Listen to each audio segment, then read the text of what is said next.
संवैधानिक एवं वैधानिक प्रयास।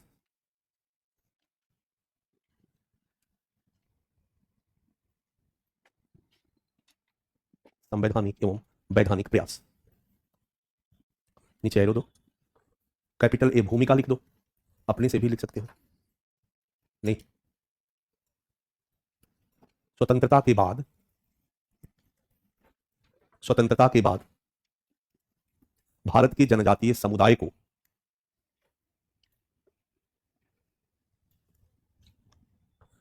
एक कमजोर वर्ग के रूप में, कमजोर पब्लिक पिछड़े वर्ग के रूप में स्वीकार किया गया और उन्हें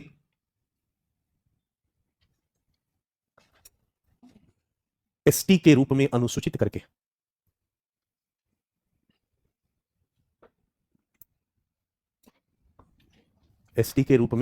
करके उनके विकास, उनके रक्षोपाय एवं बेहतरी के लिए कई संवैधानिक एवं वैधानिक प्रयास किए गए। ये भूमिका अपने भी लिख सकते थे। आगे हम कुछ ध्यान देंगे और आप ही को कहेंगे कि आप लिख लेना।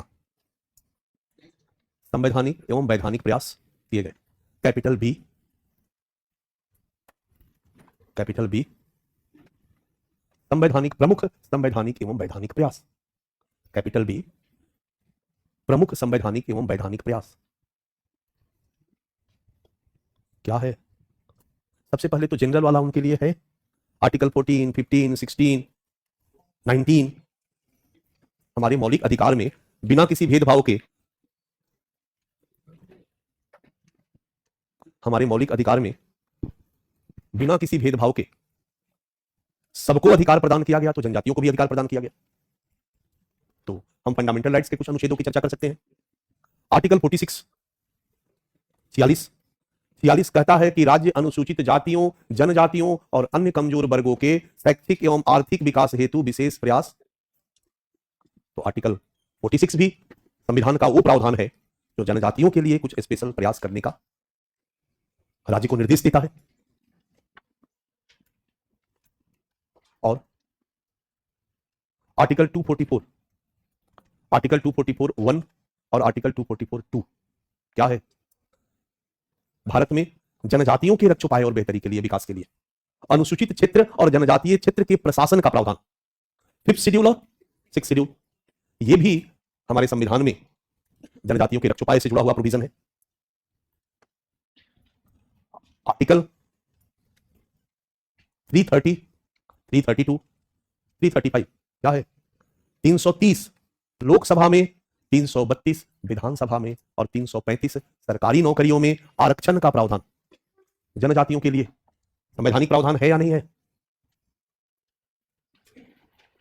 164 कहता है कि कुछ राज्यों में जहां ये है, इनके वेलफेयर के लिए एक अलग प्रभारी मंत्री को नियुक्त किया जाएगा। मंत्री इनका अलग होगा, अलग मंत्रालय इनका होगा। आर्टिकल 164। आर्टिकल 338 338 क्या कहता है? 338 ही समाज के हर कमजोर वर्ग के लिए आयोग के गठन का, यानी विशेष अधिकारी की नियुक्ति का प्रावधान करता है। 338 के तहत ही अनुसूचित जाति आयोग, अनुसूचित जनजाति आयोग, महिला आयोग जितना भी गठित किया गया बच्चा, वो आपके संविधान के अनुच्छेद 338 के प्रावधानों के तहत किया गया। 338 और क्या बच गया? आर्टिकल 275। आर्टिकल 275 संचित निधि से जनजातियों के विकास के लिए अनुदान देने का प्रावधान करता है कि राज्य जो है वो संचित निधि से जनजातियों के विकास के लिए अनुदान देगा। इस संविधान में उल्लिखित है इनके लिए अनुदान दिया जाएगा, कमजोर वर्ग हैं। ये आपके संवैधानिक प्रावधान हो गए। कुछ और छूट तो नहीं रहा? नीचे से चलो तो 164 हो गया, 244 हो गया, 275 हो गया, 330, 332, 335, 338 लगभग हो गया। संवैधानिक प्रावधान में ही ले लो तो 2003 में राष्ट्रीय अल्पसंख्यक आयोग अधिनियम, राष्ट्रीय अनुसूचित जनजाति अधिनियम पारित करके 2004 में इनके लिए एक राष्ट्रीय अनुसूचित जनजाति आयोग का गठन किया गया। हालांकि ये 93 में ही किया गया था, अनुसूचित जाति एवं जनजाति आयोग, लेकिन 2003-4 में इसको क्या किया गया? अनुसूचित जनजाति को अनुसूचित जनजाति से जाति से अलग कर दिया। तो एक आयोग बनाया गया इसके लिए, जो इनके विकास के लिए ध्यान देगी आदि आदि। 2006 में सामाजिक न्याय मंत्रालय से पृथक एक अलग मंत्रालय बना दिया गया भारत में मिनिस्ट्री ऑफ ट्राइबल अफेयर्स, वैधानिक प्रयास भी कुछ किए गए, और वैधानिक प्रयास में सबसे प्रमुख प्रयास है बच्चा इनके लिए वन अधिकार अधिनियम 2005। जनजातियों को 2006 जनजातियों को वन भूमि पर अधिकार प्रदान किया गया, टाइटल राइट दिया गया, यूज राइट दिया गया, मुआवजा पाने का अधिकार दिया गया। दूसरा वैधानिक प्रयास है भूमि अधिग्रहण, पुनर्वास और पुनर्स्थापन अधिनियम में जनजातियों के लिए विशेष प्रावधान, जो 2013 में बना, 1 जनवरी 2014 से लागू हुआ। तीसरा एक प्रावधान लिख सकते हो SC ST अनुसूचित जाति अनुसूचित जनजाति पर अत्याचार निवारण अधिनियम 1989 अमेंडमेंट किया गया 2015 में। ये सब वैधानिक प्रावधान है जो इनके लिए किया गया। यही है संवैधानिक और वैधानिक प्रावधान। हर अनुच्छेद को और बाकी को आप उसके टेक्निकल पार्ट को कॉन्स्टिट्यूशन में पढ़ोगे, बट काम भर इतना ही है हम लोगों के। इतना भी अगर जानते हो तो अपना काम चल जाएगा, और जिसको ज्यादा पढ़ना होगा वो मैं छोड़ूंगा नहीं, PDF जिंदाबाद, पढ़ा के छोड़ूंगा। ठीक है, तो लिख डाले हम लोग। पहला 1 नंबर पॉइंट, अनुच्छेद 14,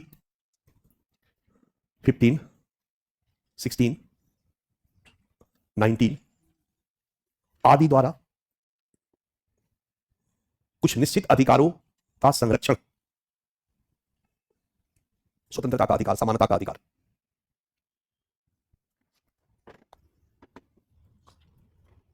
अनुच्छेद 46 डैश जनजातियों हेतु, जनजातियों के लिख सकते हो, दो ही है, शैक्षिक एवं आर्थिक विकास हेतु, जनजातियों के शैक्षिक एवं आर्थिक विकास हेतु विशेष प्रयास का प्रावधान।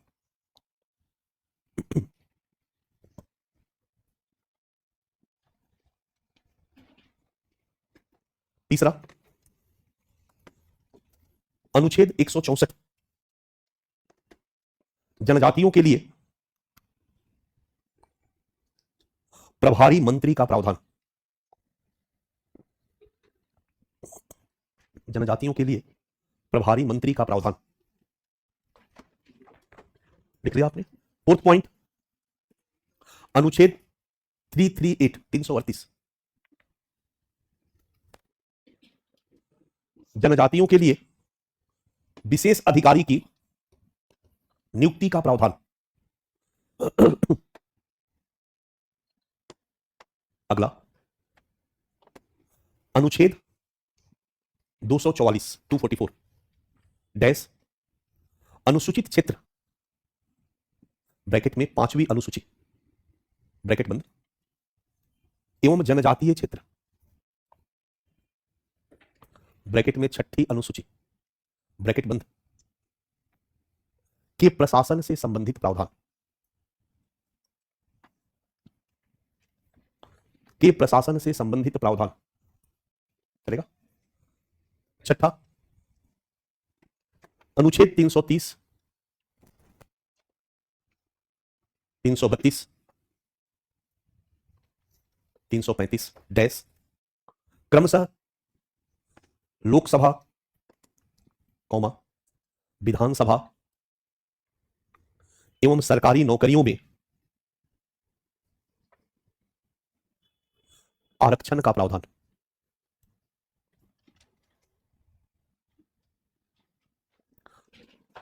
सात नंबर अनुच्छेद 275 ध्यान में है क्या? अनुच्छेद 275 डैश जनजातीय विकास हेतु विशेष अनुदान का प्रावधान।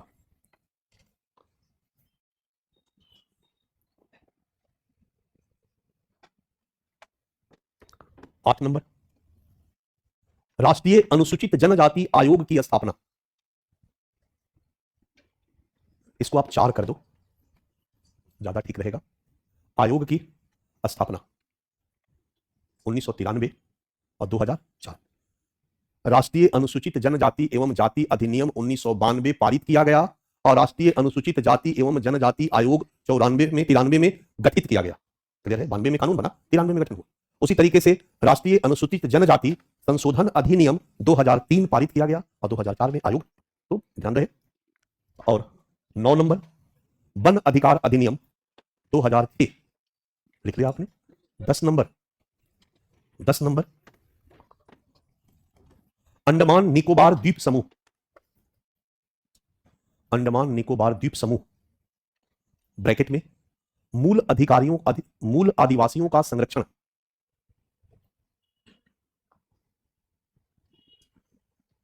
मूल आदिवासियों का संरक्षण ब्रैकेट में बंद, ये ब्रैकेट में लिखना, मूल आदिवासियों का संरक्षण संशोधन विनियम 2012, संशोधन जिसके बारे में मैंने कहा था कि फोटो यूरोप में छपा, इंग्लैंड में, और बफर जोन जारवा वाली जनजाति की कहानी, यही विनियम है, ठीक है, और उनको वहां संरक्षित किया गया। क्लियर है।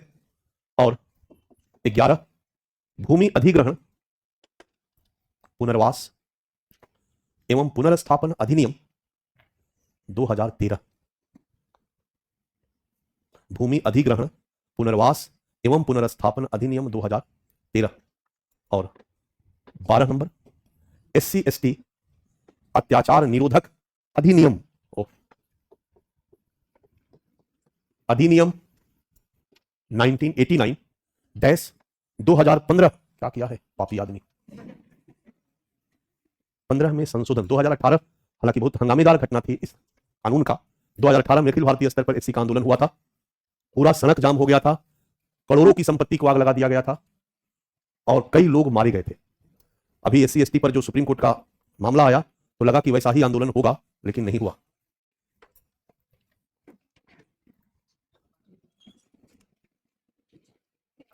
लेकिन हुआ नहीं, क्योंकि 2018 में SC ST एक्ट पर सुप्रीम कोर्ट ने एक ऐसा डिसीजन दे दिया जिसने पूरे देश में हंगामा खड़ा कर दिया।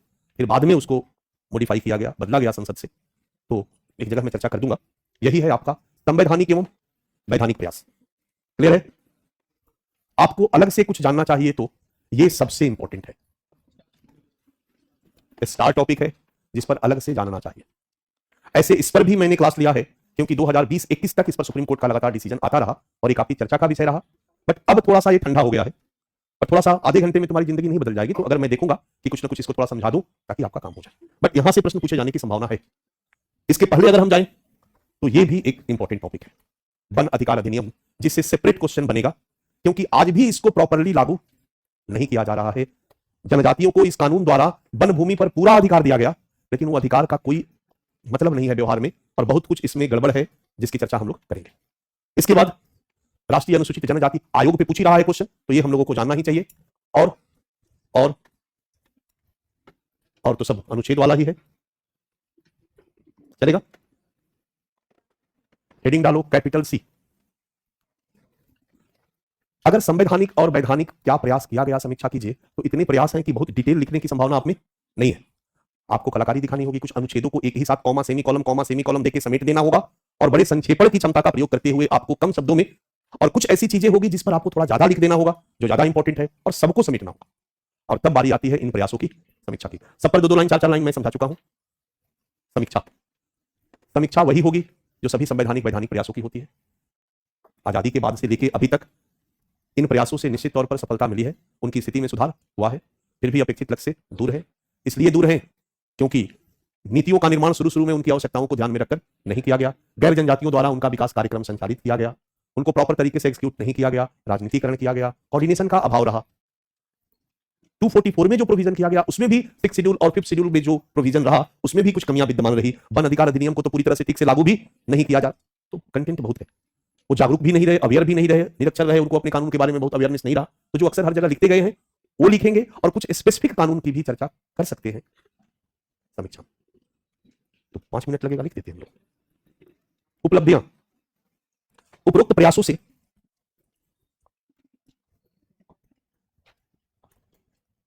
निश्चित रूप से जनजातियों के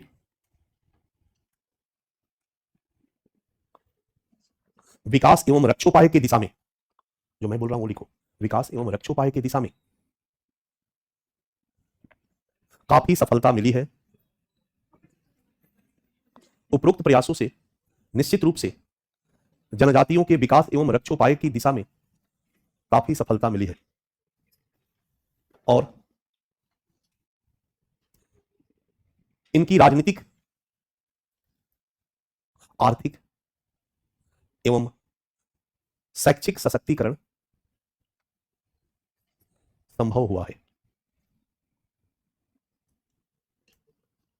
नहीं दिखा सकते हो, साक्षरता दर बढ़ा है, विधानसभा में आरक्षण मिल गया, लोकसभा में आरक्षण मिल गया, सरकारी नौकरियों में आरक्षण मिला, तो हर जगह पर इनकी उपस्थिति संभव हुई है। आज ये मंत्री हैं, आज ये मुख्यमंत्री हैं, पहले पत्ता पहन के घूमते थे और आज राज्य का संचालन कर रहे हैं। ये विकास तो है ना। तो यहां पर लिखने के लिए आपके पास कंटेंट की कमी नहीं है, पर्याप्त लिख सकते हैं। स्मॉल ए उपलब्धियां, स्मॉल ए कर देना, स्मॉल बी कमियां। परंतु अभी भी जनजातीय विकास एवं रक्षोपाय के संदर्भ में हम अपेक्षित लक्ष्य से दूर हैं, अपेक्षित लक्ष्य से दूर है। ब्रैकेट में कमियों की चर्चा करें, कमियों की चर्चा करें, ऑब्लिक इनकी वर्तमान समस्याओं की चर्चा करें। ब्रैकेट बंद कर सकते हैं। स्मॉल सी, इसके लिए निम्न कारण उत्तरदायी रहे हैं। इसके लिए निम्न कारण उत्तरदायी रहे हैं। डैश नंबर 1 वही रिपीट हो रहा है, याद करना। संविधान एवं कानून में अस्पष्टता। नंबर 2 लेट लतीफ, जटिल एवं महंगी न्याय व्यवस्था। नंबर 3 एसटी में गरीबी, अशिक्षा एवं जागरूकता का अभाव। हर पॉइंट को कोरिलेट कर सकते हैं हम लोग, हर पॉइंट से का क्या इंपैक्ट है लिख सकते हैं। चौथा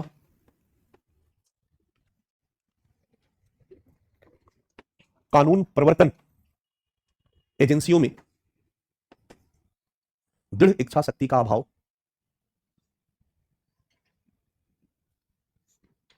तथा इनमें व्याप्त भ्रष्टाचार।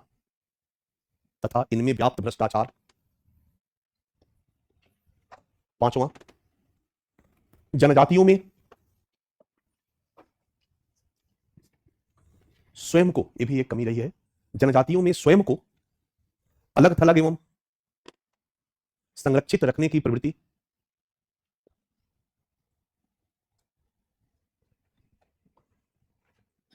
और लास्ट पॉइंट विशेष कानूनी प्रावधानों में निहित कमियां।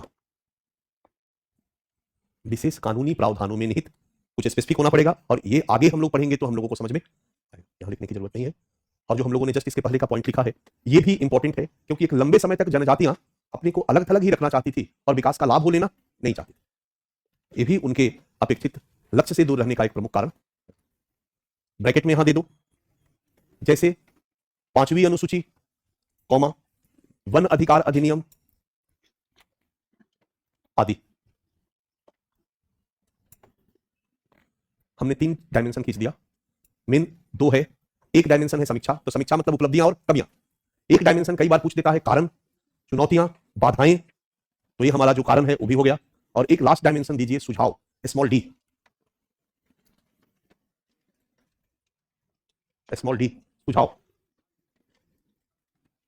सुझाव डैश निम्न सुझावों पर अमल करके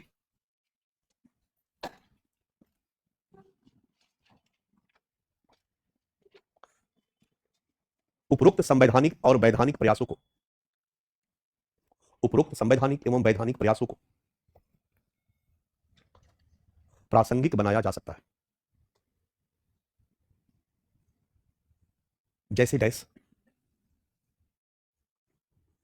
स्मॉल ए सामान्य कानूनी प्रावधानों के लिए सुझाव, सामान्य कानूनी प्रावधानों के लिए सुझाव। 1 नंबर पॉइंट, इसमें सब पॉइंट दो। पहला संविधान एवं कानून का यथासंभव स्पष्टीकरण किया जाए और इसमें निहित जटिलता को समाप्त किया जाए। 2 नंबर, न्याय व्यवस्था से संबंधित और संरचना का विस्तार किया जाए। अभी 4 लाख जज की बहाली लंबित है, जज ही नहीं है फैसला करने के लिए, समझ में आ गया। और संरचना का विस्तार किया जाए और त्वरित न्याय व्यवस्था को स्थापित किया जाए। तीसरा, गरीब जनजातियों के लिए निःशुल्क न्याय प्राप्त करने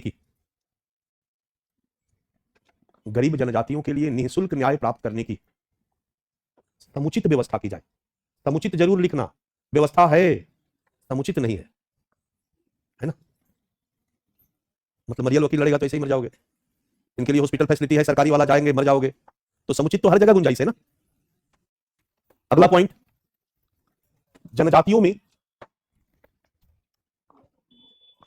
शिक्षा के प्रसार द्वारा उन्हें उनके अधिकारों के प्रति जागरूक किया जाए और दृढ़ इच्छा शक्ति के साथ कानूनी प्रावधानों को लागू किया जाए। और 5 नंबर, भ्रष्टाचार का उन्मूलन किया जाए। यही लाइन लिख दो, काफी है। भ्रष्टाचार का उन्मूलन किया जाए, राजनीतिक स्तर पर, प्रशासनिक स्तर पर, न्याय के स्तर पर, सब जगह ये लाइन लागू हो जाएगा। यहां पर एक लाइन डाल दो, स्मॉल बी, विशेष संवैधानिक प्रावधानों के संदर्भ में सुझाव। कुछ सुझाव ऐसे होने चाहिए जो स्पेसिफिक कानून पर फोकस्ड हो, संविधान पर फोकस्ड हो, और ये जब हम अलग अलग पढ़ेंगे तब ये समझ में आएगा, तो यहां रिपीट करने की कोई जरूरत नहीं है। स्मॉल बी वो वाला जनरल सुझाव है जो हर जगह लागू होगा। विशेष संवैधानिक ऑब्लिक वैधानिक प्रावधानों के संदर्भ में सुझाव। संवैधानिक ऑब्लिक, दुखी मत हो, इसलिए मैं कह रहा हूं आराम आराम से चलो, लिख के राजा नहीं बन जाओगे। संवैधानिक प्रावधानों के संदर्भ में सुझाव, ठीक है, ब्रैकेट में दे दो। 5वीं एवं 6ठी अनुसूची, कौमा, वन अधिकार अधिनियम आदि से संबंधित सुझावों की चर्चा करें।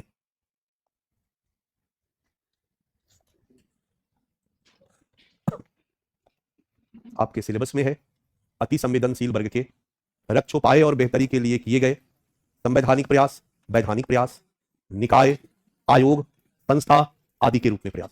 तो संवैधानिक और वैधानिक प्रयास हो गया, बट कुछ स्पेशल बाकी रह गया।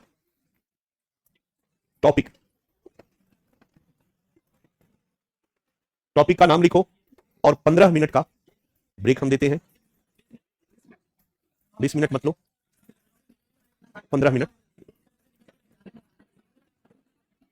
तो फिर मैं आगे से इसी को 1 घंटा और खींच दिया करूंगा,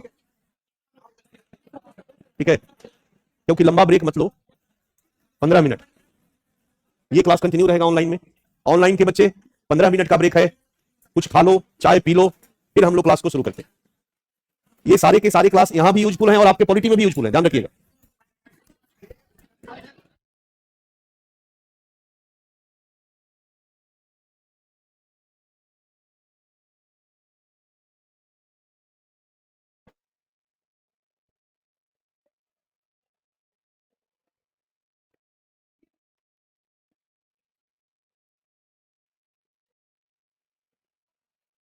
हेलो, इस नोट्स में कोई दिक्कत है? चलेगा? कुछ लोगों ने कहा शायद ऑफिस में कि फॉन्ट छोटा है। मुझे लगता है मुझे दिख रहा है तो सबको दिखना चाहिए। देखो, हेलो, इसको फिर नए फॉर्मेट में करना टाइम टेकिंग है, क्योंकि ये जो अपने यहां तैयार करता हूं बैठ करके, उसी को बोलता हूं कॉपी पेस्ट करके आपको दे देता। ये सीधे आपका स्लाइड है जिसको कि मैंने यहां पर दे दिया। अदरवाइज फिर 1 दिन 2 दिन 3 दिन लेट हो जाता है, क्योंकि फिर उसको नए सिरे से। और मैं इसलिए देता हूं कि आप इसको एक बार फिर से पढ़ो और नोट कर लो। सारे नोट्स आपके कॉपी में होने चाहिए। तो इसका लगभग 60% तो मैं ऑलरेडी लिखा देता हूं, बाकी बचा 40% उसको मैं कहता हूं कि आप अपने कॉपी पर उसको लिख लो। यहां का समय सेव होगा, दोबारा रिवीजन भी हो जाएगा, और आपका एक जगह कंपैक्ट कॉपी में नोट्स भी तैयार हो जाएगा। क्योंकि जो भी मैंने क्लास में पढ़ाया या लिखाया, आपकी ड्यूटी है कि इसका रिवीजन करें। तो जो रिवीजन करेंगे उस समय लगेगा, जब इसको दोबारा घर में जाकर के लिखेंगे ना, तो उस समय में रिवीजन भी हो गया, आपके नोट्स में भी आ गया, और यहां जो समय बचा जिससे हम लोग कुछ अन्य टॉपिक को भी कवर कर लिए। नहीं तो मेरे पर दबाव कहीं ना कहीं कुछ ना कुछ कम, क्योंकि 6 महीना तो मैं नहीं पढ़ाऊंगा ना अपना विषय। तो जिस तरीके से हम लोग चल रहे हैं उस तरीके से जरूरी है ये सिस्टम। तो आप हमें हाथ उठाकर बताएं कि इसमें कहीं बहुत बड़ी समस्या तो नहीं है, इसको जारी रखा जाए। हाथ उठाइए तो पता चले, चेंज किया जाए वो हाथ उठा दीजिए। ये बोल रहे हैं थोड़ा कलर में करा दीजिए, थोड़ा कोई कहेगा पेज चिकना करवा दीजिए।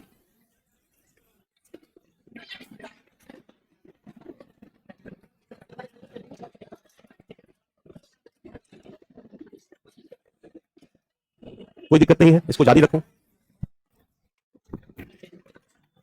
शुरू किया जाए क्लास। ये मुझे लगता है कि अनावश्यक हम लोग हाफ एन आवर खत्म कर देते हैं। कल से मैं 1 घंटा सवा घंटा क्लास को उसी कंटिन्यूअस बढ़ा दूंगा। कोई 3 साढ़े 3 घंटे का क्लास कोई टफ नहीं है। ऐसे 2 घंटे मैक्सिमम होता है जो 4, और बीच में आधा घंटा 45 मिनट ऐसे ही चला जाता है। इससे बढ़िया है कि कंटिन्यूअस 3 साढ़े 3 घंटे का हम लोग क्लास कर ले। जैसा टॉपिक, कभी 3 घंटा, सवा 3 घंटा, कभी 2.5 घंटा, भी कोई हार्ड एंड फास्ट नहीं है। वो मैं अपने हिसाब से देख रहा हूं कि हम अपने समय सीमा में अपना सिलेबस कैसे अच्छा से खत्म कर देते हैं। ठीक है, तो इसके बाद सीधे ब्रेक में मत जाओ, घर में जाओ, बाथरूम के लिए मारामारी मत करो, आराम से 1.5 घंटा जाके घर में बाथरूम करो, कोई दिक्कत नहीं, रिलैक्स रहोगे, है ना। शुरू करें।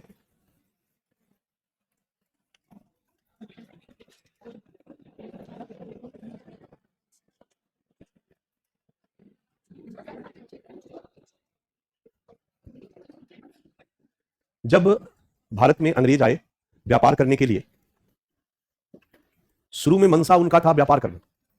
हम लोगों को देखे तो उनको लगा बड़े बेवकूफ है यार, इन पर तो शासन भी किया जा सकता है, विचार बना होगा, और उन्होंने शासन करने का निर्णय लिया। और धीरे धीरे हम लोगों को फूट डाल डाल के राजाओं को लड़ाया और शासक बन बैठे।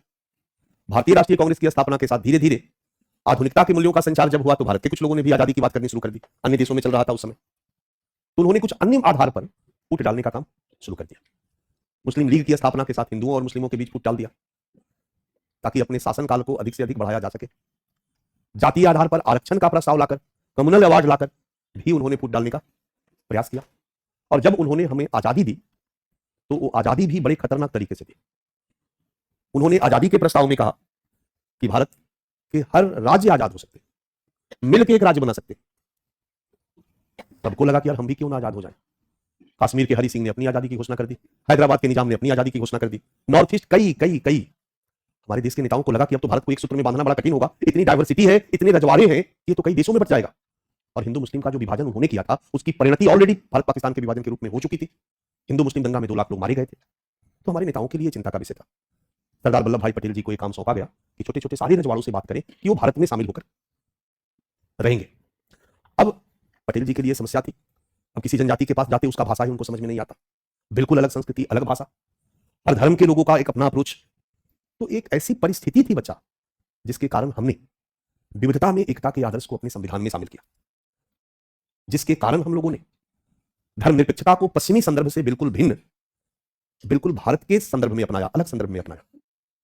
एक कारण था बच्चा कि हमने समान नागरिक संहिता की जगह पर्सनल लॉ के प्रोविजन को एक्सेप्ट किया। और यही कारण था कि हमने विकास में एकीकरण की नीति को स्वीकारा, जहां सबको कहा कि आप अपनी पृथक पहचान को बनाए रखो, अपनी परंपराओं के साथ जियो, अपनी मान्यताओं के साथ जियो। आपके ऊपर भारत का कानून लागू नहीं होगा, आपकी प्रथा, परंपरा और मान्यताओं को महत्व दिया जाएगा। जनजातीय विकास के लिए भी हमारी सरकार की नीति यही थी। अब इस नीति के तहत जनजातीय विकास करना है, तो शुरू में तो संविधान के रूप में ही यह प्रयास शुरू कर दिया गया। और इस प्रयास में जो मौलिक अधिकार में सारी चीजों को शामिल किया ही गया। हमारे संविधान में जनजातियों के लिए आर्टिकल 244(1) और 244(2) में कुछ विशेष प्रशासन की व्यवस्था की गई। भारत के 3 तरह के क्षेत्र थे। एक वो राज्य जहां जनजातीय आबादी बहुत ज्यादा थी, नॉर्थ ईस्ट, परसेंटेज बहुत ज्यादा था। एक वो राज्य जहां जनजातियों का प्रतिशत तो ज्यादा नहीं था, लेकिन संख्या ज्यादा थी और वो अलग अलग क्षेत्रों में सिमटे हुए थे। राज्य है, एक क्षेत्र में काफी ट्राइबल कम्युनिटी के लोग रहते हैं, इधर दूसरे क्षेत्र में ट्राइबल कम्युनिटी के लोग रहते हैं, एक ही स्टेट में। अब जहां एक ही स्टेट में गैर जनजातियां है, पक्का है कि वहां मुख्यमंत्री गैर जनजाति बनेगा, लेकिन जनजाति आबादी बहुत ज्यादा है और मुख्यमंत्री गैर जनजाति बनेगा तो हो सकता है कुछ ऐसे नियम कानून बना दे जिससे जनजातियों की अपनी परंपरा और संस्कृति को नुकसान पहुंचे। दिक्कत था, कालांतर में समस्या खड़ी हो सकती थी। या फिर जो जनजातीय राज्य है जहां ज्यादा जनजातियां हैं, वहां के लिए अलग व्यवस्था करने की जरूरत है। तो एक वो राज्य जहां जनजातियों का प्रतिशत बहुत ज्यादा है, एक वो राज्य जहां जनजातियों की संख्या ठीक ठाक है, प्रतिशत ज्यादा नहीं है बट ठीक ठाक है, एक वो राज्य जहां बहुत कम जनजातियां, और ऐसे भी राज्य हैं जहां जनजातियां है ही नहीं, दिखा हम लोगों ने। तो जहां है ही नहीं वहां तो चिंता की बात नहीं है, जहां बहुत कम है उसको छोड़ दिया गया। और जिस राज्य में जनजातियों का प्रतिशत ज्यादा रहा और जिस राज्य में जनजातियों की संख्या बहुत ज्यादा रही, वहां पर जनजातियों के लिए एकीकरण की नीति के तहत विकास हो, उनकी पृथक पहचान को बनाए रखते हुए विकास हो, इसकी व्यवस्था आर्टिकल 244 1 और 2 के तहत की गई। क्या की गई बच्चा? तो जिन राज्यों में जनजातियों की आबादी बहुत ज्यादा है राज्य स्तर पर, उनको जनजातीय क्षेत्र घोषित किया गया। Okay, is called tribal area. और जिन राज्यों में जनजातियों की संख्या ज्यादा है, प्रतिशत नहीं, उसमें जहां पर वो ज्यादा है उनको अनुसूचित क्षेत्र घोषित किया गया। शेड्यूल्ड एरिया, ट्राइबल एरिया याद रहेगा, और शेड्यूल्ड एरिया। और ट्राइबल एरिया के प्रशासन के लिए अलग प्रावधान किया गया और शेड्यूल्ड एरिया के प्रशासन के लिए अलग से प्रावधान किया गया। और ट्राइबल एरिया के प्रशासन के लिए जो प्रावधान किया गया उसको 6 शेड्यूल में शामिल किया गया, और शेड्यूल्ड एरिया के प्रशासन के लिए जो विशेष प्रावधान किया गया उनको 5th शेड्यूल में शामिल किया गया। और इन दोनों ही क्षेत्र में रहने वाली जनजातियों को इस तरह के प्रशासन की व्यवस्था की गई ताकि एकीकरण की नीति के तहत जनजातीय विकास को संभव बनाया जा सके। क्लियर है? सबसे पहले हम 6 शेड्यूल के प्रावधान ऊपर से चलते हैं। नॉर्थ ईस्ट में जनजातियां प्रतिशत में ज्यादा थी, नॉर्थ ईस्ट में जो जनजातियां रहती थी वहां पर ऐसा प्रोविजन किया गया बच्चा। 6 शेड्यूल याद रहेगा, 244 1 या 2 1 में 5th है 2। वहां कहा गया कि तुम लोग अपना शासन अपने कर और अपना कानून अपने बना। यानी जो ट्राइबल एरिया घोषित किया गया वहां पर भारत सरकार या राज्य विधानमंडल का कोई कानून लागू। अब राज्य में मान लो असम राज्य है, असम राज्य में सब जगह तो ट्राइब्स नहीं है, तो कहा गया कि जहां जहां ट्राइब्स है उनको स्वायत्तता दे दी जाए। स्वायत्तता समझ में आ रहा ना? उनको विशेष अधिकार दे दिया जाए और उनको स्वायत्त जिला परिषद के रूप में या स्वायत्त क्षेत्रीय परिषद के रूप में स्वायत्तता दे दी जाएगी और उस क्षेत्र के पूरे विकास की कहानी उन्हीं को दे दी जाएगी। हो सकता है वो ब्लेम करे कि हमारा ठीक से विकास नहीं हुआ, दूसरा कहे हमारा ठीक से विकास नहीं हुआ, भैया तू अपना कर। असम में मान लो बोडो बहुल इलाका है, उसको एक स्वायत्त परिषद का दर्जा दे दिया गया। या मेघालय में 3 जनजातियां हैं, 3 पहाड़ियों पर रहती है, सबसे ईस्ट में जयंतियां है, बीच में खासी है और सबसे वेस्ट में गारो है। अब तीनों पहाड़ पर रहने वाली जनजातियों को 3 स्वायत्त क्षेत्र घोषित कर दिया गया और कह दिया गया कि अब आप लोग अपना एक समझ लो, अपना एक विधानसभा बना लो। मेघालय का एक विधानसभा होगा अलग, पूरे मेघालय का, पूरे असम का एक विधानसभा होगा अलग। इस टाइप से मेघालय का विधानसभा होगा, मेघालय से लोकसभा के सदस्य चुन के जाएंगे वो दिल्ली, एक चुनाव लोकसभा का होगा। मेघालय को कुछ विधानसभा क्षेत्रों में बांट दिया जाएगा और विधानसभा का चुनाव होगा और वो मेघालय विधानसभा का निर्माण कराएंगे। जो कानून बनेगा वो पूरे मेघालय पर लागू होगा, केंद्र जो कानून बनाएगा पूरे देश पर लागू होगा। क्लियर है? लेकिन एक राज्य के अंदर राज्य होगा, एक चुनाव होगा खासी स्वायत्त परिषद का, एक चुनाव होगा गारो स्वायत्त परिषद का। उस चुनाव में केवल गारो भाग लेंगे और प्रतिनिधि सब गारो चुन के जाएंगे। और मान लो 100 प्रतिनिधि का परिषद बना तो 100 लोग गारो के लोग या 50 गारो के लोग उस गारो स्वायत्त परिषद के सदस्य होंगे, खासी के लोग खासी स्वायत्त परिषद के सदस्य होंगे, जयंतिया स्वायत्त परिषद के सदस्य। और इन स्वायत्त परिषद को ढेर सारा अधिकार भी दिया जाएगा। जैसे मान लो कि सत्ता पर सपोज करो खासी आ गई या गारो आ गई, ज्यादातर समय तक गारो ही रहे। संगमा, पीए संगमा का नाम सुने होंगे, केंद्रीय मंत्री भी थे कांग्रेस में, तो ज्यादातर गारो ही रहे वहां राजनीति में सशक्त। तो गारो आएंगे तो खासी को लगेगा कि हम लोगों के हितों की उपेक्षा कर रहे हैं, तो ऐसा न हो, तो ले खासी तुम्हें एक पैसा दे दिया जाएगा फंड, तू अपना डेवलपमेंट अपने कर। तो बहुत सारी विकास योजनाओं का काम, उस पर नियम बनाने का काम, कानून बनाने का काम वो खासी स्वायत्त परिषद अपनी करेगी और वो अपने प्रथा परंपरा का कानून भी बनाएगी। समझ में आ रहा है? वो अपना कानून बनाएगी क्योंकि खासी का कल्चर अलग है, गारो का कल्चर अब बिल्कुल अलग है। हो सकता है वहां के कल्चरल ट्रेड्स के रूप में या मान्यता के रूप में कुछ ऐसी चीजें हैं जो कि भारतीय स्तर पर नहीं हो। तो हुआ कि आप अपना परंपरा अपना मान्यता के हिसाब से जिंदा रहिए, उसी के हिसाब से चलिए। इसलिए प्रोविजन किया गया कि केंद्र और राज्य सरकार द्वारा बनाया हुआ कोई भी कानून इन क्षेत्र में लागू होगा ही नहीं। यदि राज्यपाल को लगता है, मतलब इन क्षेत्रों में जनजातियों का विकास हमारी सरकार की नीतियों के तहत हो रहा है कि नहीं हो रहा है, यह जिम्मेदारी राष्ट्रपति की है और राष्ट्रपति के प्रतिनिधि के रूप में वहां पर राज्यपाल की है। यदि राज्यपाल को लगता है कि राज्य विधानमंडल के इस कानून से या केंद्र के लोकसभा के इस कानून से वहां की परंपरा गारो की या खासी की कोई उनकी अपनी प्रथा परंपरा को नुकसान नहीं पहुंच रहा है, तो राज्यपाल उस कानून को लागू होने की अनुमति दे सकता। अपने से लागू नहीं होगा, अपने से उन्हीं का अगर उनके अंदर 21 विवाह का प्रचलन है तो वही लागू होगा। एक विवाह का कानून उनके ऊपर लागू नहीं होगा। अब तुम 2 विवाह करोगे जेल जाओगे। क्लियर है कंसेप्ट? यही है बच्चा 6ठी अनुसूची का प्रावधान। जनजातीय क्षेत्र के रूप में उनके प्रशासन की व्यवस्था जो उन्हीं के द्वारा की जाएगी, उनको ढेर सारा विकास का अधिकार भी दिया जाएगा उनको स्वायत्ता दी जाएगी और केंद्र और राज्य विधानमंडल का कानून उनके ऊपर लागू नहीं होगा, ताकि उनकी विविधता, उनकी पृथक पहचान को बनाए रखते हुए एकीकरण की नीति के तहत जनजातीय विकास के लक्ष्य को प्राप्त किया। क्लियर हो गया?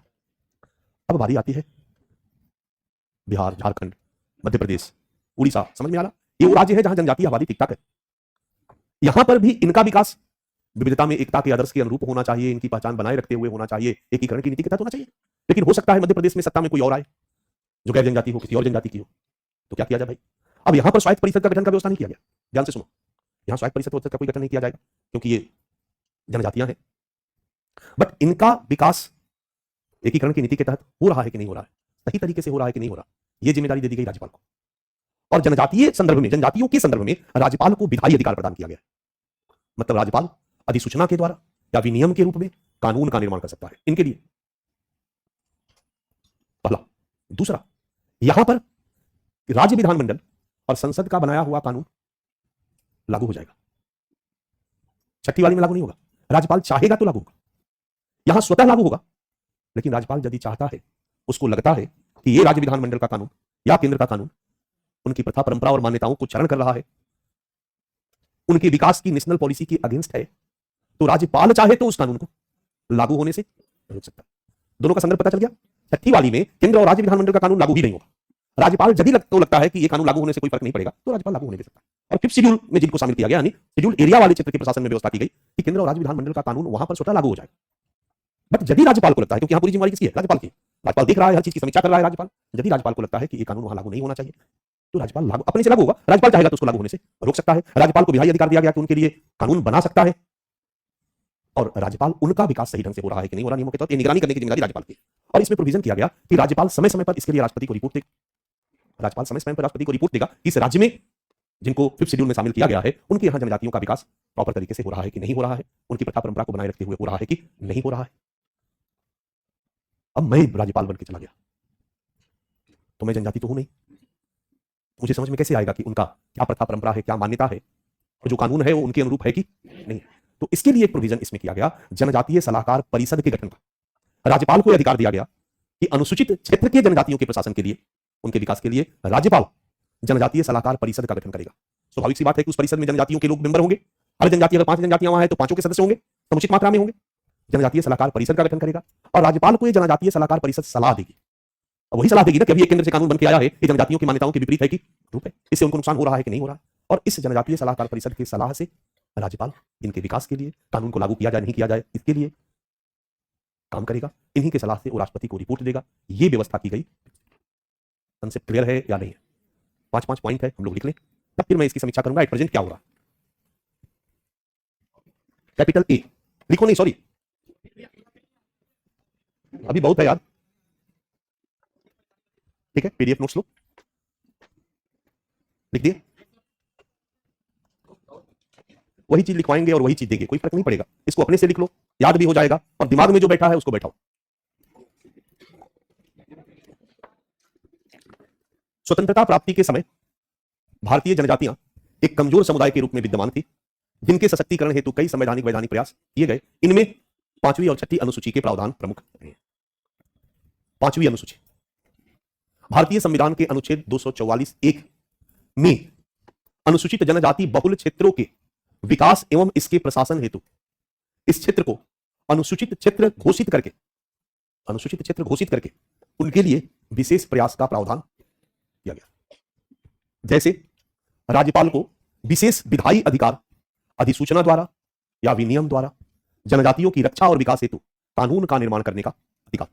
दूसरा, अनुसूचित क्षेत्र के संदर्भ में राज्यपाल द्वारा राष्ट्रपति को समय समय पर रिपोर्ट देने का प्रावधान, राष्ट्रपति का रिप्रेजेंटेटिव है वो रिपोर्ट देगा। तीसरा, जनजातीय सलाहकार परिषद के गठन का प्रावधान, जिसकी सलाह से वो राज्यपाल काम करेगा। 6ठी अनुसूची, वो चिंता मत करो, है एक पॉइंट याद रहेगा। 6ठी अनुसूची, क्योंकि राज्यपाल को ही जब विधायी अधिकार दे दिया गया तो इनहेरेंट है कि राज्यपाल चाहे तो लागू होने से रोक सकता है, अदरवाइज लागू होगा। 6ठी वाला अस्पष्ट। 6ठी ये सब इलाका है जहां 6 शेड्यूल लगा है। भारतीय संविधान के अनुच्छेद 244(2) में जनजातीय बहुल राज्यों को 6ठी अनुसूची में शामिल करके और उनको जनजातीय क्षेत्र घोषित करके उनके विकास हेतु विशेष प्रयास करने का प्रावधान किया गया है। असम, मेघालय, मिजोरम, त्रिपुरा जैसे क्या प्रावधान है? पहला, जनजातीय क्षेत्र को अपने अधिकार क्षेत्र के अंतर्गत आने वाले मामलों के संदर्भ में पूर्ण स्वायत्ता प्राप्त है, पूर्ण स्वायत्ता प्राप्त है। दूसरा, अनुसूचित जनजाति को स्वायत्त जिला परिषद और स्वायत्त क्षेत्रीय परिषद के रूप में स्वायत्ता या स्वशासन की शक्ति प्रदान की गई है। परिषद बना के विधान परिषद की तरह अपना शासन, अपनी व्यवस्था स्वयं करेंगे। संसद अथवा राज्य विधानमंडल का कानून इन क्षेत्रों में स्वतः लागू नहीं होगा, बल्कि राज्यपाल की अधिसूचना के पश्चात लागू होगा। ओके, मूल्यांकन एवं सुधार प्रावधान समझ में आ गया?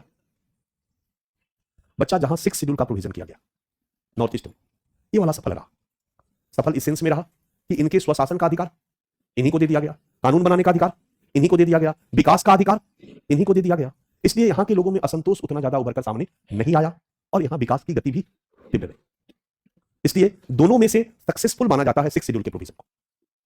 ओके, 5th शेड्यूल असफल रहा।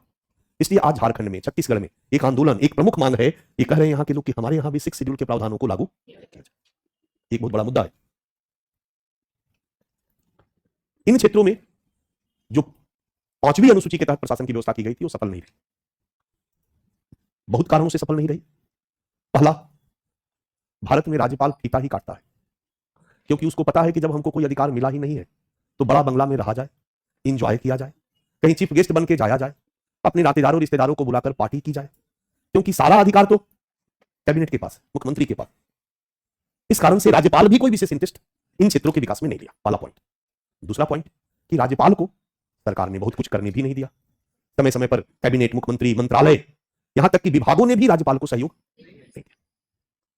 तो जब दोनों तरफ से उदासीनता रही तो इसका रिजल्ट रहा कि राज्यपाल उदासीन रहा। कई जगहों पर राज्यपाल ने वर्षों तक राष्ट्रपति को रिपोर्ट भी नहीं दिया।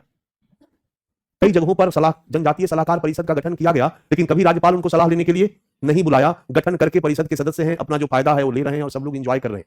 हमारे भारत में कुछ ऐसे पोस्ट हैं जिनको मुर्दा पोस्ट कहा जाता है। उस पोस्ट पे चयनित हो जाइए और एंजॉय कीजिए, कुछ काम ही नहीं करना है। समझ में आया? परिणामतः राज्यपाल ने भी बहुत कुछ नहीं किया और इस क्षेत्र के विकास पर ध्यान नहीं गया, नहीं हुआ। क्लियर है? ऐसा नहीं है कि 36 अनुसूची में कमी नहीं रही, 36 अनुसूची में भी कमी रही। अगर हम उसकी भी आलोचना करेंगे तो एक दो आलोचनाएं निकल के आती है कि यहां पर भी स्वायत्त परिषद को अधिकार धीरे धीरे दिया गया टुकड़ों में। अब सिंपली आप देखोगे तो बोडो आंदोलन एक लंबे समय तक चला। बोडो लोगों ने एक लंबे समय तक आंदोलन शुरू किया। आबसू के नेतृत्व में, ऑल बोडो स्टूडेंट यूनियन के नेतृत्व में एक लंबे समय तक आंदोलन चलने के बाद 1993 में समझौता हुआ और बोडो क्षेत्र के लिए एक बोडो काउंसिल, स्वायत्त परिषद का गठन किया गया। बोडो स्वायत्त परिषद का गठन किया गया और उसे थोड़ा अधिकार दिया गया, ले अपना विकास कर। अब वहां पर ट्रांसफर पोस्टिंग का अधिकार राज्य को रहा और राज्य में असम में हिंदुओं की बहुलता है, अहोम लोगों की बहुलता है। अहोम हिंदू हैं, वो जनजातियों में शामिल नहीं है। अहोम ही शासक रहे और वो भी बोडो क्षेत्र की उपेक्षा करते रहे। बोडो लोगों को लगा कि हमारी उपेक्षा हो रही है, हमारी उपेक्षा हो रही है, हम लोगों को अलग राज्य दिया जाए, अलग देश दिया जाए। यहां तक कि कई संगठन अलग देश के लिए लड़े। वहां का एक सबसे बड़ा उग्रवादी संगठन रहा National Democratic Front of Bodoland, United Liberation Front of Assam. इन लोगों ने अलग देश तक की मांग कर डाली। तो स्वाभाविक सी बात है कि विकास में उपेक्षा हो रही थी। जब तक कांग्रेस की सरकार थी वहां पर एक मुस्लिमों के नेता थे, उनका नाम था अजमल खान। उनका नाम अजमल कसाब के नाम से मैं याद करता हूं, तो उनका नाम अजमल खान है। और अप्रोच यही था, कोई भी नेता चाहेगा कि हम चुनाव जीते और हमारी पार्टी को मैक्सिमम विधायक मिले। मैक्सिमम विधायक तभी मिलेगा जब वोटर हो। वोटर बढ़ाने के लिए जरूरी है मुस्लिम वोटर ज्यादा हो और मुस्लिम वोटर बढ़ाने के लिए जम करके बांग्लादेशी घुसपैठियों को वहां एस्टेब्लिश किया गया। बांग्लादेशी घुसपैठियों की समस्या आप पढ़ोगे तो ये सब क्लियर होगा। इन सब के पीछे की पृष्ठभूमि यही थी। और धीरे धीरे बोडो क्षेत्र में बोडो ही अल्पसंख्यक होने लगे। वहां मुस्लिमों की आबादी बहुत तेजी से बढ़ने लगी। गारो पहाड़ जो मेघालय का पश्चिमी साइड है, वहीं से ब्रह्मपुत्र नदी बांग्लादेश में घुसती है, वहीं धुबरी जिला है और वही एक घुसपैठ का सबसे प्रमुख इलाका था। क्योंकि अगर ज्योग्राफी पढ़ते हो तो मेघालय को अगर देखोगे तो मेघालय के ठीक दक्षिण में बांग्लादेश है और मेघालय के ठीक दक्षिण से मेघालय में घुस नहीं सकते हो, क्योंकि वो पहाड़ से खड़ा है ऐसे नीचे की तरफ। और नीचे की तरफ से जाओगे, मेघालय के उत्तर की तरफ बढ़ोगे तो उत्तर में ये ब्रह्मपुत्र नदी है और ब्रह्मपुत्र नदी भारत की सबसे चौड़ी, सबसे ज्यादा मैदानी इलाका बनाती है। और पहाड़ ऐसे है तो इधर बांग्लादेश है तो इधर से कोई रस्सी बांध के तो चलेगा नहीं। तो मेघालय में घुसने का एक रास्ता है जहां मेघालय खत्म होता है, पहाड़ गारो पहाड़ी जहां खत्म होती है, वहीं पर ब्रह्मपुत्र नदी ऐसे आकर के घुस जाती है। वहीं धुबरी जिला है, कोकराझार जिला है, तो वहीं पर घुसते हैं और घुस करके पूरे में फैल जाते हैं। या फिर जैंतिया पहाड़ी जहां खत्म होती है, यहां पर करीमगंज है। करीमगंज में 72% पॉपुलेशन मुस्लिमों की हो गई, 72%, क्योंकि तेजी से माइग्रेशन हुआ है, ठीक बांग्लादेश के बॉर्डर पे है। तो वहां पर से घुसपैठ होता है और उधर से घुसपैठ करके चलते हैं। तो यहां पर इतने ज्यादा बांग्लादेशी आए बोडो में कि बोडो में ये आंदोलन विकराल होता चला गया। और सिचुएशन हुई कि उनके क्षेत्र में, क्योंकि कांग्रेस के साथ अजमल खान साहब थे जब भी चुनाव हो रहा था, तो अजमल खान के जो भी 25-26 विधानसभा में, 26 तक विधानसभा में उनकी पार्टी के सदस्य बने, 26 विधायक बने। 26 विधायक एक अच्छी खासी ताकत होती है। इसलिए वहां पर किसकी पोस्टिंग होगी ये डिसाइड पार्टी करती थी। और जहां पर मुस्लिम बहुल इलाका है, स्वाभाविक सी बात है कि अजमल खान चाहेंगे कि वहां पर एसपी मुस्लिम हो जाए, डीएसपी मुस्लिम हो जाए, दरोगा मुस्लिम हो जाए। और 2012 में जो घटना घटित हुई थी, जिसको कोकराझार हिंसा के नाम से जाना जाता है, उसमें कारण बहुत बड़ा यही था। उसके पहले भी बहुत कुछ हुआ और अधिकार इस परिषद को कम दिया गया, तो इस परिषद ने कहा कि फिर से कुछ गुट अलग हो गया।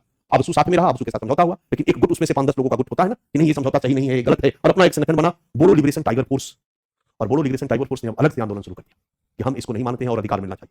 यह आंदोलन इतना तीव्र हुआ कि 2003 में फिर से सरकार के साथ बोडो लिबरेशन टाइगर फोर्स का समझौता हुआ और बीटीसी का गठन हुआ, बोडो टेरिटोरियल काउंसिल। स्वायत्त परिषद ही है, लेकिन इसका थोड़ा क्षेत्र बढ़ा दिया गया और थोड़ा अधिकार बढ़ा दिया गया, फिर भी पूरा अधिकार नहीं मिला। फिर भी इस समझौते से कुछ संगठन, कुछ लोग नाराज हुए और एक अलग संगठन बना,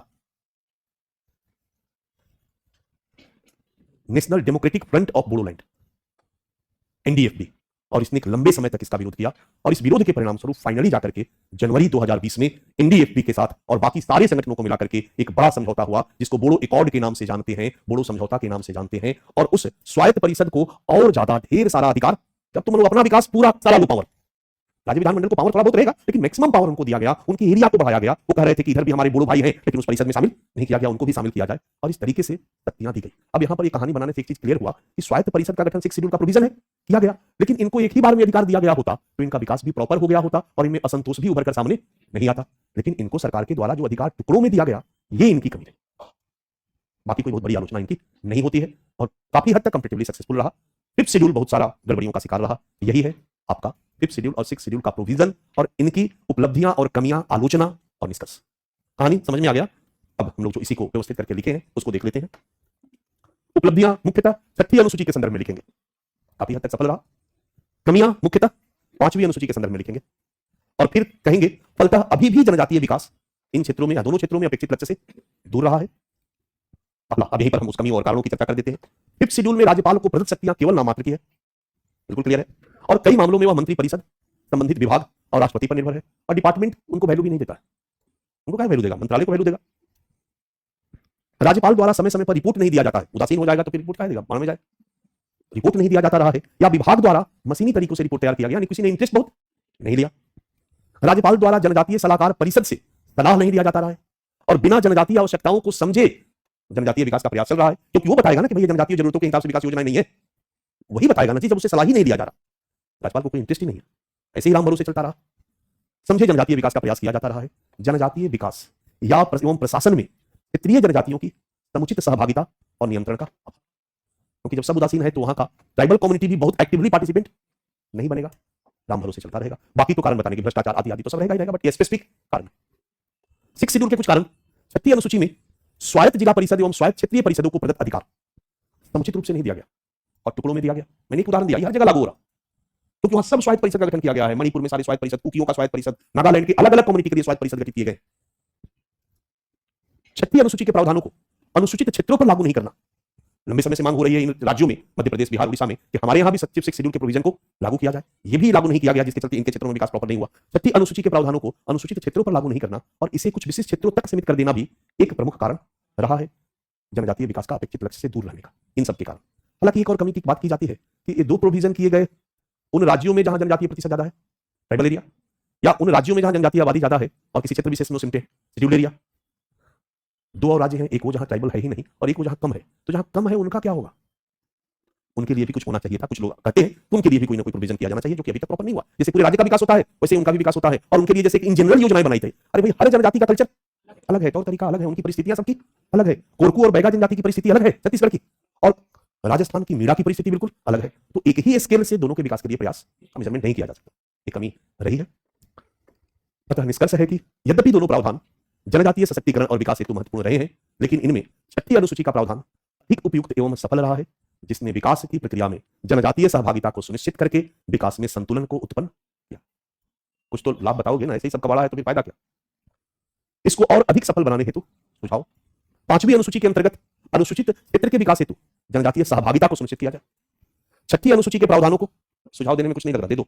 अनुसूचित क्षेत्रों में भी सरकार टेंशन लेके लागू कैसे करे, अनुसूचित क्षेत्रों में भी लागू किया जाए।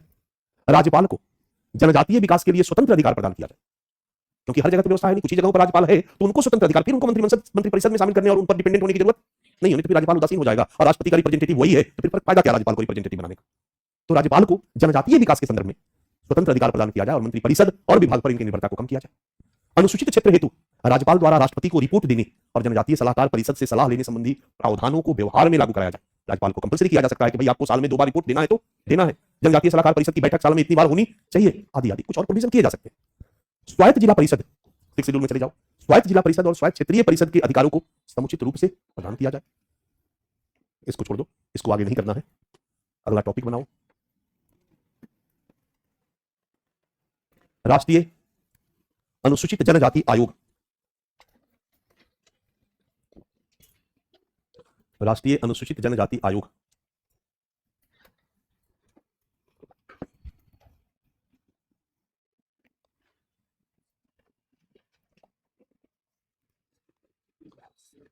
आयोग पर कुछ भी पढ़ाने लायक अब नहीं है। डेट याद रखना चाहिए, 1992 में राष्ट्रीय अनुसूचित जाति और अनुसूचित जनजाति अधिनियम पारित करके और 1993 में दोनों के लिए एक आयोग का गठन किया गया और 2003 में इस अधिनियम में संशोधन, अनुसूचित जनजाति आयोग अधिनियम 2003 पारित करके 2004 में जनजातियों के लिए एक अलग से राष्ट्रीय अनुसूचित जनजाति आयोग का गठन किया गया। हमारे संविधान के अनुच्छेद 338 के तहत, 38 है ना इसके लिए, 38, 338 ए और 338 बी में इनके अधिकारों का प्रोविजन, ए में गठन और बी में अधिकार, क्लियर रहेगा।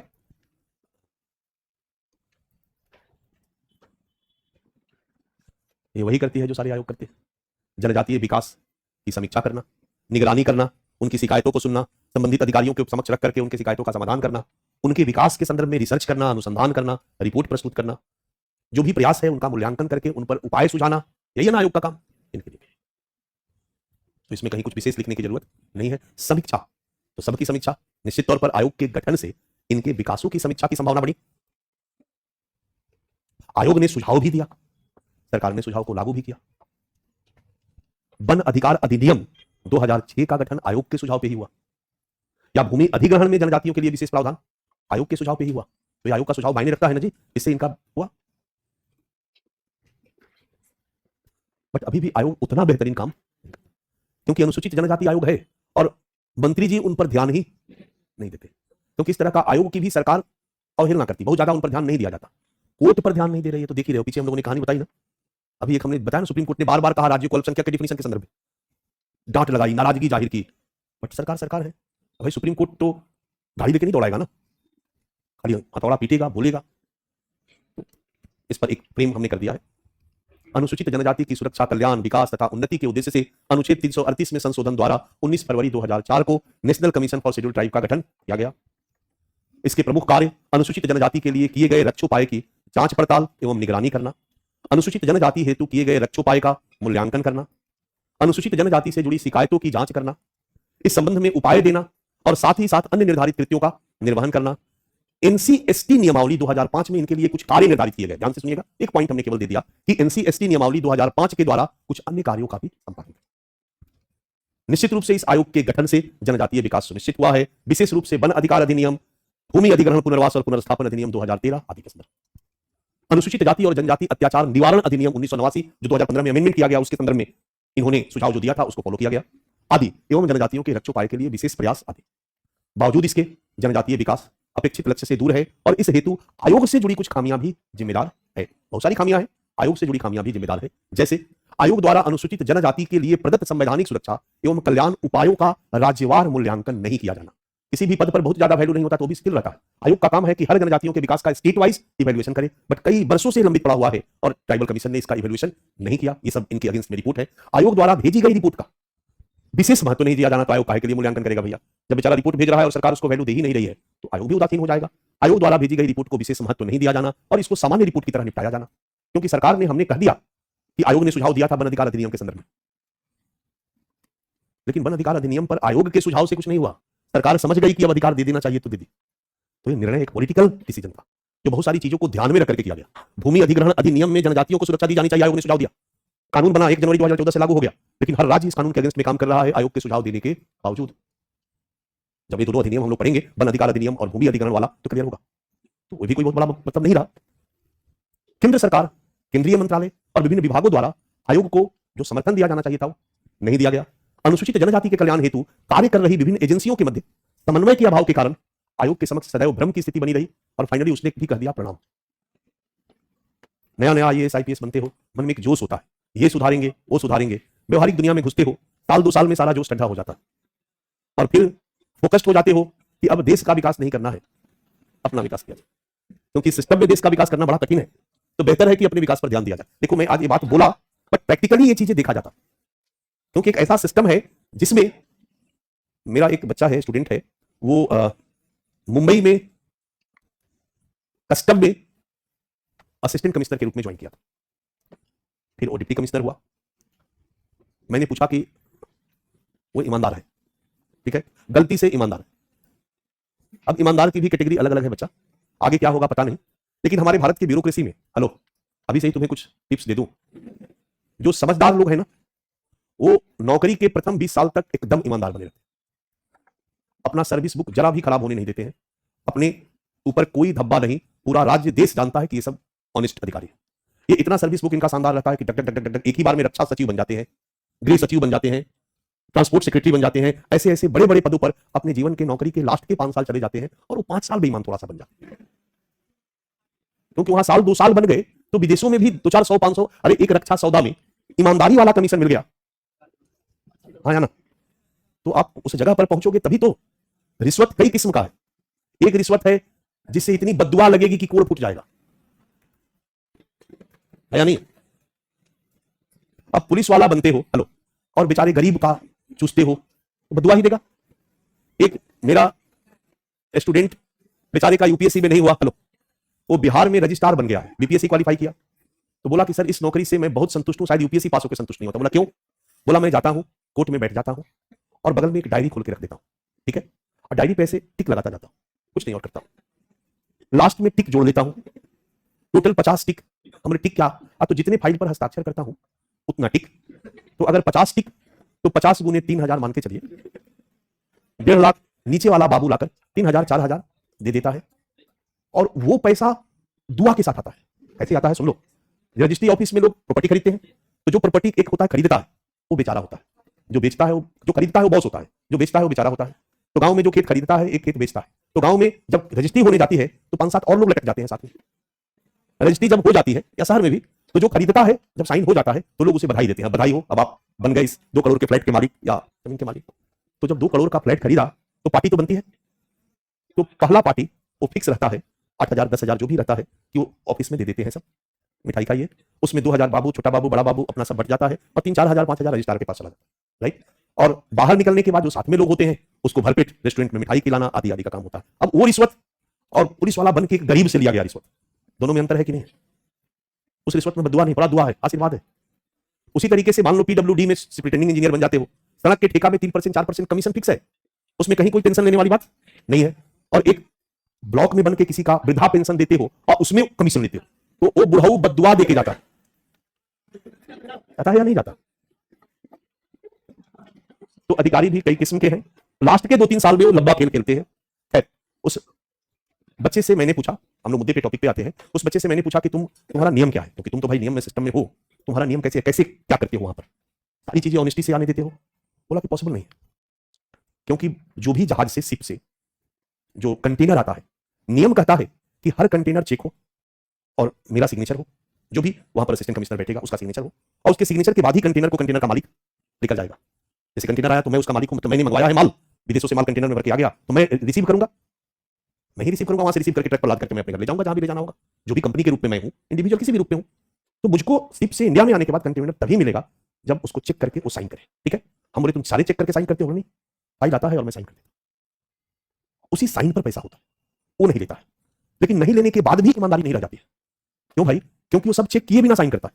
हम बोले तुम चेक करके साइन क्यों नहीं करते हो? बोला पॉसिबल नहीं है, क्योंकि पर डे इतना कंटेनर आता है कि हर कंटेनर को चेक करके साइन करने लगे तो आज जो कंटेनर आया उसको निकलने में कम से कम 2 महीना लगेगा, क्योंकि उसके पहले फिर तो पेंडिंग पता चला जाएगा ना जी।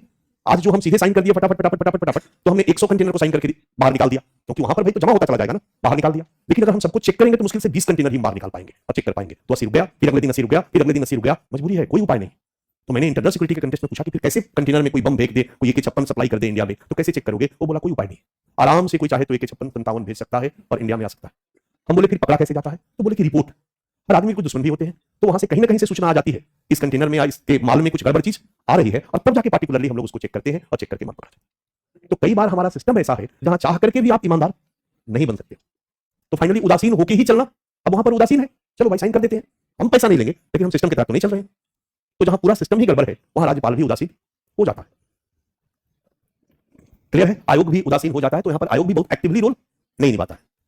सुझाव, उपरोक्त कमियों को दूर करके ही आयोग की कार्यप्रणाली को समुचित स्वरूप दिया जा सकता है और इसको अनुसूचित जनजाति के विकास एवं रक्षा उपाय में उपयोगी बनाया जा सकता है। उपरोक्त जो कमी है उसी के संदर्भ में तुम लोग चाहो तो सुझाव लिख सकते हो यदि आएगा तो।